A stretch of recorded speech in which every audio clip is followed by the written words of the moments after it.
You ever hear that No, I one? remember that. Yeah. So that's what was really kind of ironic that this movie got that kind of feeling too. Yeah, it really does kind of feel that way because like the cutting edge technology they're kind of going for in this is something that, you know, is almost like in the past now. It's just so GoldenEye, because remember GoldenEye kind of utilized the World Wide Web and the internet and all that type of stuff more than this film did.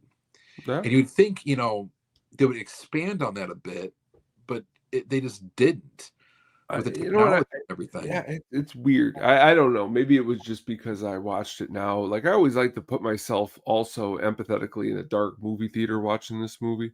Like when it came out. Like if I was this age when it came out and I was going to see it tomorrow night at the movie theater, I'd have probably a different opinion than I even had it right now because it being a loud movie, out of the summer when it was released. But I don't know.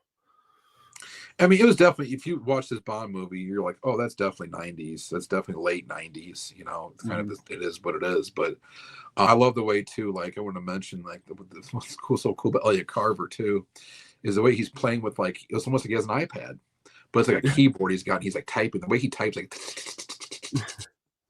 it's just so cool the way he does that throughout the whole movie and starts typing things, and he's like, you know, reading up there what the headline's going to be. But again, it's all about, like, if you look at what he's seeing on the big screen there, it's like it's a newspaper. And I know it's 1997 and we're not quite to the, we're not near like smartphones yet. But like people had, at this time, more people had personal computers than ever before, obviously. And it sort of really blown up in the mid 90s with like, you know, Windows 98 was out at that point, and already had Windows 95, obviously. So like people were on like a, you know, AOL. That was a big thing back then. People were like, you know, starting to utilize email on a regular basis for work purposes and personal whatever. It was all much bigger. And it's like this movie was kind of like, if you're a media mogul that's doing something this, like, you know, on this large of a scale, you would think you would include something like that. You wouldn't be like, you know, magazines and newspapers and like, you know, this is the future of this. It's like, dude, that is going to shortly be the past.